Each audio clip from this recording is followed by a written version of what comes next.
आज हम आ चुके हैं नैमिषारण्य के देवपुरी में। और देवपुरी मेरे पीछे जो देख पा रहे हैं, एक विशाल मंदिर है जिसमें 108 रूप में भगवान विराजमान है। बेहद अद्भुत दर्शन आप सभी को देवपुरी के उस प्रांगण और उस बिल्डिंग के कराएंगे, उस मंदिर के कराएंगे जिनका शायद ही आपको दर्शन कभी हुआ हो। तो चलते हैं देवपुरी प्रांगण में और यहाँ पर विराजमान 108 मूर्तियों से आप सभी को रूबरू कराते हैं। बोर्ड भी लगाया गया है प्रशासन के द्वारा। देवपुरी मंदिर बेहद विशाल रमणीक, ये वो स्थान है जो नैमिषारण्य में एकमात्र है जहां की अद्भुत चीजें आप सब तक पहुंचेंगी, आप सब देखेंगे और आप वास्तव में बेहद अलग मानेंगे यहाँ के दर्शन को।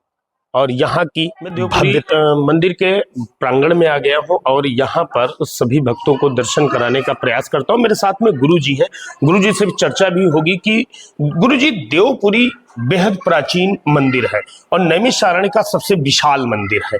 इसका निर्माण कब हुआ था और इसका महात्म क्या है?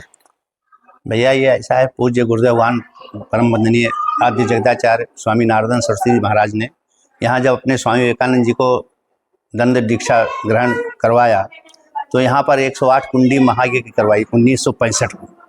1965 के बाद में इतनी पवित्र भूमि बनी तो महाराज स्वामी गुरुदेव वान की इच्छा थी, उनको आज्ञा दी अपने शिष्य को स्वामी विवेकानंद जी को कि ये विवेकानंद ये बहुत पवित्र भूमि हुई है, जिसमें 108 कुंडी यज्ञ हुई है, तो इसको ऐसा कुछ बनाया जाए इसकी कीर्ति अमर रहे।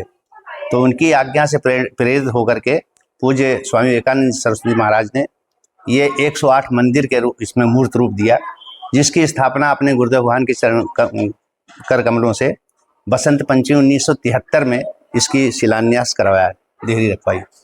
इसके बाद में ये 1976 के आसपास इसका निर्माण कार्य प्रारंभ हुआ।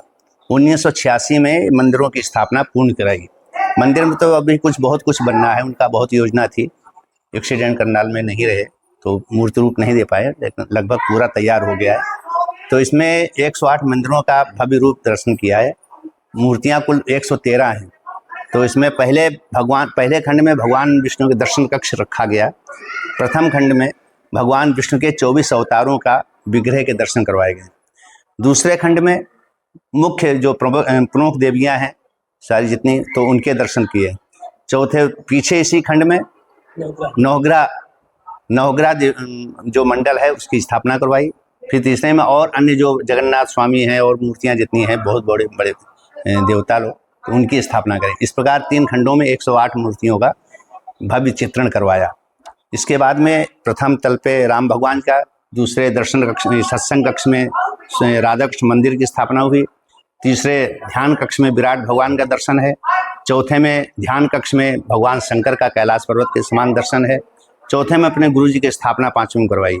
इस प्रकार ये 5 खंड तो बने हुए हैं। 2 खंड में अभी बंद हैं, निर्माण नहीं हो पाया, तो उसमें नारायण कक्ष और त्रिपुर सुंदरी का दर्शन इत्यादि होने की पूरी योजना थी उनकी।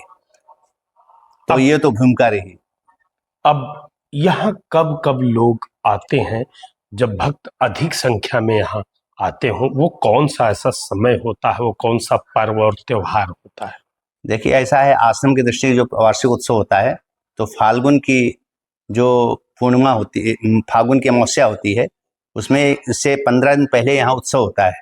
माघी पूर्णिमा को स्वामी जी का जन्मदिन भी था, उपासना दिवस के रूप में मनाने लगे। 15 दिन का वार्षिक उत्सव होता है। जो अमावस्या फाल्गुन की होती है, परवा से इसमें होली परिक्रमा मेला चलता है, तो उसमें तो बहुत करोड़ों की भीड़ होती है। पूर्व में दधीच मुनि ने जब अपनी अस्थियों का दान किया तो वो 15 दिन का मेला बहुत करोड़ों की, लाखों से ऊपर भीड़ चलती है। प्रशासनिक व्यवस्था भी बहुत अच्छी रहती है। तो सबसे ज़्यादा भीड़ है यहाँ आश्रम के हिसाब से सावन भादों में सत्संग चलता है, उसमें रहती है। और प्रत्येक अमावस्या को यहाँ अपार जनसमूह चलता है। लेकिन प्रशासन थोड़ा उदासीन है, यहाँ थोड़ा व्यवस्था की कमी रखता है। अब वो तो बताने वाली बात होगी, प्रशासन को थोड़ा कम ध्यान दे रहा है इधर। तमाम कमियों के बाद भी नैमिषारण्य विख्यात है और नैमिषारण्य में देवपुरी जैसे विशाल मंदिर भी विख्यात है। एक और खास बात है कि देवपुरी सबसे ऊंचा मंदिर के रूप में यहाँ पर प्रसिद्ध है और इसका महात्म्य है नैमिषारण्य में। महाराज स्वामी विवेकानंद जी ने इसी भावना को ऊंचा उठाने के लिए इसकी स्थापना इसीलिए करवाई थी कि नैमिषारण्य में क्या भारतवर्ष में ऐसा मंदिर नहीं होगा अलौकिक जो एक साथ 115 मूर्तियों के भगवान का दर्शन हो सके। तो ये नैमिष का तो स्वरूप और है ही, लेकिन अपितु भारतवर्ष में भी ऐसा कम देखने को मिलेगा। अभी तो है ही नहीं, आगे बन जाए भगवान की इच्छा, लेकिन अभी इतना बड़ा भव्य दर्शन जो है नैमिषारण्य या भारतवर्ष में अभी नहीं है। ये राम दरबार क्या जब यहाँ का निर्माण प्रारंभ हुआ तो क्या राम दरबार सर्वप्रथम सबसे पहले राम दरबार को ही बनाया गया? तो ये राम दरबार है, आप देख रहे हैं। यहाँ पर माता सीता और श्री लक्ष्मण जी प्रभु श्री राम मर्यादा पुरुषोत्तम के साथ में यहाँ पर विराजमान है, जो सभी भक्तों को दर्शन देते हैं। आप देख रहे हैं कितना मनोरम दृश्य है यहाँ का। और ये यहाँ क्या महिमा है, इनको क्या सोच करके यहाँ पर स्थापित किया गया? भगवान राम इस भूमि में सर्वप्रथम अवतार के नहीं लिए, लेकिन वरदान देने के लिए मनसत्रूपा यहीं का अंश उनके प्रकट हुआ, इसलिए नैमिषारण्य तो तीर्थ भूमि में है। तो महाराज जी ने पहले सबसे प्रथम राम स्वरूप का चिंतन करके यहाँ राम का स्थापना करवाई। बहुत सुंदर आपने बात कही। और अब मैं चलता हूँ 108 की बात जो गुरुजी ने कही कि यहाँ पर 108 भगवान को मूर्तियों के रूप में विराजमान किया गया, उन्हें स्थापित किया गया और वो सभी हैं, सभी को दर्शन कराने के प्रयास करूंगा। तो सर्वप्रथम में महाराज जी शंकर जी का मंदिर है जिसे मैं देख रहा हूँ। ये शंकर जी को इनकी क्या महिमा है यहाँ पर स्थापित? जी रामचरितमानस में जी इनका चित्रण आया, शंभु बिरंच विष्णु भगवाना जी उपजहि जासु अंश ते नाना। जी भगवान के विष्णु 24 अवतार जो हुए हैं जी इन्हीं के क्रम में उसमें तो पहले भगवान शंकर का मंदिर है जी, और दूसरे में ब्रह्मा जी बिरंची विष्णु जी, बिरंची ब्रह्मा जी और विष्णु का ये तीसरे शंभु बिरंची विष्णु भगवाना उपजहि जासु अंशते नाना, इनके रूप में फिर प्रथम अवतार हुआ है। जी बहुत सुंदर आपने बात कही। ये ब्रह्मा जी का मंदिर है, ब्रह्मा जी यहाँ पर विराजमान है, ये दूसरे नंबर पर है। और तीसरे नंबर पर विष्णु जी हैं। आप क्या बता रहे थे इसके बारे में? शंभु बिरंची विष्णु भगवाना उपजहि जासु अंशते नाना, ये भगवान विष्णु के 24 अवतार हुए, तो विष्णु का रूप में ही अंश में लेकर के प्रथम सनकादि का अवतार हुआ, सनक सनंदन सनातन संत कुमार। बहुत सुंदर आपने बात कही। मानस पुत्र हैं सनकादि, ये ब्रह्मा जी के पुत्र रहे। सनकादि सृष्टि के लिए उत्पन्न किया, लेकिन उन्होंने सृष्टि करने से मना कर दिया। अच्छा, तब के लिए ही करेंगे, सृष्टि मना कर दिया। जब भगवान ने सृष्टि इन्होंने मना किया तो उसके मनु शत्रुपा को किया। तो हम लोग आज जो मनु संतानें बोली जाती हैं तो मनु जी की ही संतानें हैं, इसलिए बहुत सुंदर मनु के द्वारा इस संसार की सृष्टि का प्रारंभ हुआ है। 12 अवतार का क्या महत्व है?